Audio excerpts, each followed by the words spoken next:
আসসালামাইকুম, চলে আসলাম আমাদের রান্না করে। আজকে আমি গুদা চিংড়ি, এই যে নদীর চিংড়ি, গুদাম চিংড়ি দিয়ে পালং শাক দিয়ে আজকে আমি রান্না করব।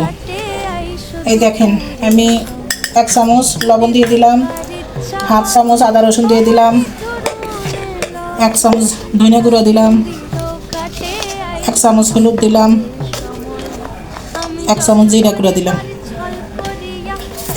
সব দিয়ে আমি এখন রান্না করতে যাব, আপনারা দেখতে থাকুন।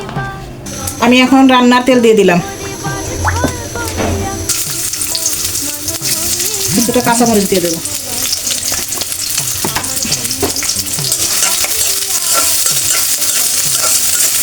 আমি এটা ভালো করে ভেজে নেব। আমি এখন সেই মশলাগুলো এখন দিয়ে দেবো তেলের ভিতর। মশলাটা আমি ভালো করে ভেজে নেব। আমি মশলার ভিতর পানি দেবো না। এখন আমি চিংড়ি মাছটা দিয়ে দেবো।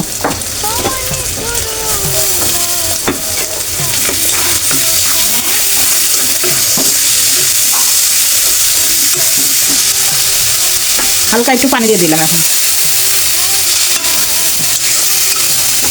আমি এটা ভালো করে ভেজে নিয়ে তারপরে আমি শাকটা ছেড়ে দেবো।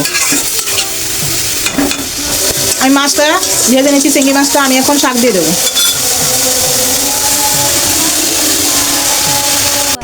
আস্তে আস্তে উল্টো উল্টে এটা রান্না করতে হবে, বেশি ঢেকে দেওয়া যাবে না। ঢেকে দিলে শাকটা তামা যাবে, ভালো লাগবে না।